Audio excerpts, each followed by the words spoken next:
Niger में झारखंड के कुछ मजदूर फंसे हुए थे। आजसू के नेता हैं संजय मेहता। संजय मेहता के हस्तक्षेप के बाद इन मजदूरों की विदेश मंत्रालय ने संज्ञान लिया पूरे मामले पर, और विदेश मंत्रालय ने इनकी सकुशल वतन वापसी का पर अपना जो है इनिशिएटिव लिया।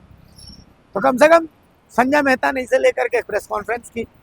उन्होंने बताया कि इन 5 मजदूरों की वतन वापसी के लिए कैसे कैसे क्या कुछ हुआ। आपको हम लेके चलते हैं संजय मेहता की इस प्रेस कॉन्फ्रेंस में। क्या कुछ कह रहे हैं संजय मेहता, सुन लीजिए। जानकारी है, वहां के उपायुक्त को भी इसकी पूरी जानकारी है, लेकिन हमारा सवाल यही है कि अगर झारखंड राज्य के 5 लोग जो झारखंड राज्य के निवासी हैं और अगर वो दुनिया के किसी कोने में मिसिंग हैं तो ये सरकार की जिम्मेवारी बनती है। लेकिन मैं आरोप नहीं लगाते हुए सिर्फ ये जिम्मेदारी का एहसास कराना चाहता हूँ कि सरकार के ओर से कितने प्रयास किए गए।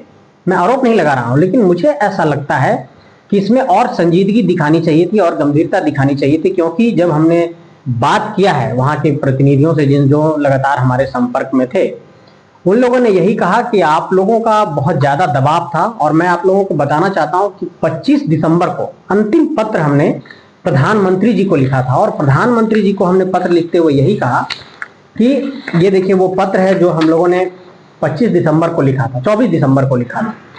तो प्रधानमंत्री जी को अंतिम पत्र में हम लोगों ने यही अनुरोध किया कि किसी भी सूरत में नए साल में इनकी रिहाई होनी चाहिए। और मुझे लगता है कि तमाम इस तरह के पत्राचार का एक असर हुआ है और विदेश मंत्रालय ने पहल करते हुए इनकी रिहाई कराई है। अब वो घर पहुंच रहे हैं। सरकार से यही निवेदन है कि पलायन की पीड़ा से जो लोग मजदूर झुलस रहे हैं उस पीड़ा को कम किया जाए, उनकी वेदना और पीड़ा को समझा जाए, यूं ही किसी को ना छोड़ा जाए। बहुत शुक्रिया, धन्यवाद। हमारे पार्टी के केंद्रीय सदस्य हैं। आज के इस प्रेस कॉन्फ्रेंस में मीडिया के सभी साथियों का बहुत बहुत आभार, बहुत बहुत अभिनंदन।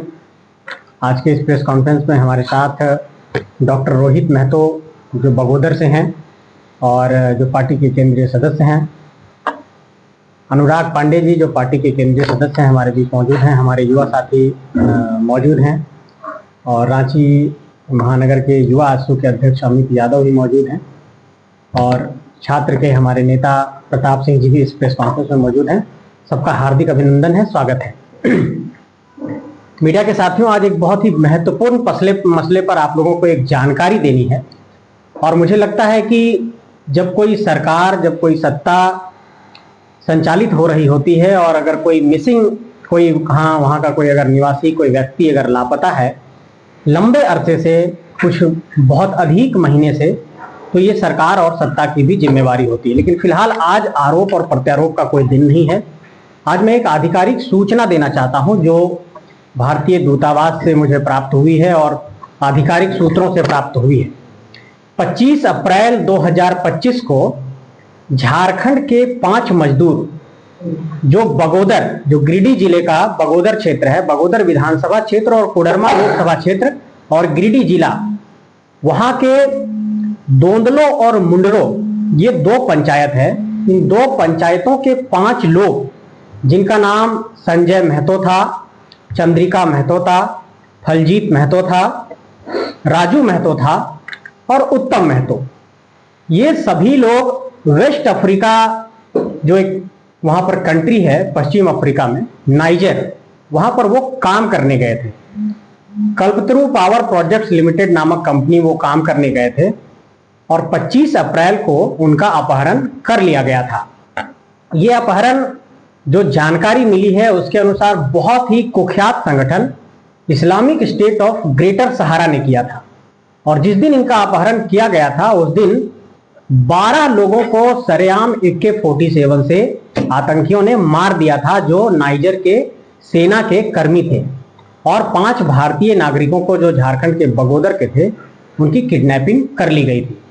इस मामले में जब आजसू पार्टी को सूचना मिली तो आजसू पार्टी ने विदेश मंत्रालय को पत्र लिखा और विदेश मंत्रालय से इस मामले में पहल करने को कहा। इसके बाद इस मामले को लेकर के हमारे गिरिडीह के सांसद आदरणीय चंद्रप्रकाश चौधरी जी ने नियम 377 के तहत देश के लोकसभा के भीतर सवाल उठाया और उसके बाद ये मामला पूरे संज्ञान में आया। मामला संज्ञान में आने के बाद विदेश मंत्रालय ने आजसू पार्टी को आधिकारिक तौर पर पत्र लिखकर सूचित किया कि इसमें हम क्या कार्रवाई कर रहे हैं। और जो ये 5 लोगों का अपहरण हुआ था, ये वही लोग हैं, चंद्रिका महतो, फलजीत महतो, संजय महतो, उत्तम महतो और जो हमारे 5 साथी हैं। तो इन लोगों की रिहाई अब हो गई है 25 अप्रैल के बाद। अब उनकी रिहाई हुई है, वो सकुशल हैं, उनका स्वास्थ्य ठीक है।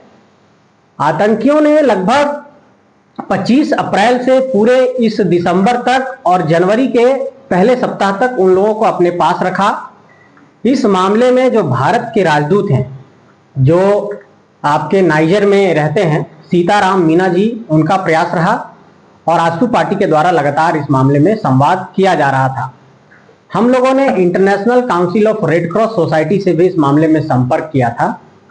जब इन लोगों को रिहाई के बाद छोड़ा गया तो भारतीय दूतावास से लोग एयरपोर्ट तक उन्हें छोड़ने भी आए। अब वो दिल्ली नहीं, मुंबई में उनको लैंड कराया गया है और मुंबई में उनका स्वास्थ्य जांच किया जा रहा है। स्वास्थ्य जांच के बाद और कुछ कानूनी औपचारिकताओं के बाद वो तुरंत अब झारखंड पहुंचने वाले हैं। इस मामले में जो और बहुत ही संवेदनशील जानकारियां प्राप्त हुई है कि इससे पहले उन लोगों ने कुछ विदेशी नागरिकों की हत्या कर दी थी, जिनकी किडनैपिंग की गई थी, जिसमें कुछ चाइनीज सिटीजन थे और कुछ दूसरे लोगों को भी, नागरिकों को उन लोगों ने किडनैप किया था। फिलहाल 9 लोग और उनके चंगुल में हैं, जिसमें जम्मू कश्मीर के रंजीत सिंह हैं और तमाम लोग हैं। लेकिन खुशी की बात यह है कि झारखंड के जो 5 लोग थे उनको छोड़ दिया गया है। ये घटना नाइजर के कैपिटल, उसकी राजधानी नियामे से लगभग 115 किलोमीटर दूर तिल्लाबेरी में घटी थी। तिल्लाबेरी के सकोयरा इलाके में 25 अप्रैल को। कायदे से इस जानकारी को झारखंड सरकार को देना चाहिए था कि इन लोगों की रिहाई कब हुई, कैसे हुई, लेकिन आजसू पार्टी आज इस जानकारी को मीडिया के समक्ष इसलिए रख रहा है और परिवार वालों को भी ये जानकारी देना चाहता है कि उनकी रिहाई सकुशल हो गई है, उनका स्वास्थ्य ठीक है, जिसमें एक व्यक्ति की थोड़ी तबीयत खराब है, बुखार और उनकी कुछ शिकायत थी जो हमसे बात हुई है। तो अब स्वास्थ्य जांच के बाद उनको घर भेज दिया जाएगा। यही जानकारी मीडिया के साथियों को देना था, हम लोगों ने प्रयास किया था। और अभी झारखंड के कई मजदूरों का आप देख रहे होंगे कि 100 भी झारखंड के अंदर आ रहा है जो पलायन कर रहे हैं। तो सरकार से एक सवाल है कि सरकार ने जो श्रमदान पोर्टल बनाया था, तो सरकार ने ये कहा था कि श्रमदान पोर्टल में जितने भी रजिस्टर्ड मजदूर रहेंगे उनको किसी प्रकार की परेशानी होने पर मुआवजा दिया जाता है, लेकिन सरकार की तरफ से इन परिवारों को कोई सहयोग नहीं दिया गया। बकायदा आजसू पार्टी के प्रयास से कल्पतरु प्रोजेक्ट्स लिमिटेड कंपनी को हम लोगों ने दबाव बनाया और जितने भी पर्व त्यौहार आए उन पर्व त्योहारों में परिवारों को हम लोगों ने आर्थिक मदद पहुंचाया और जितने दिनों तक वो आतंकियों के चंगुल में रहे उनकी सैलरी को हम लोगों ने कंपनी से नहीं रुकने दिया, उनकी सैलरी को भी जारी रखवाया। तो इसमें और भी सामाजिक कार्यकर्ताओं ने प्रयास किया है, लेकिन जो कह सकते हैं कि सफल प्रयास जिसका दूरगामी परिणाम निकल करके सामने आया है वो आजसू पार्टी और तमाम हमारे टीम के सदस्यों ने किया और इसका एक कह सकते हैं कि सकारात्मक परिणाम निकल करके सामने आया है। मीडिया के साथियों का इस संदर्भ में कोई सवाल है तो आप कर सकते हैं।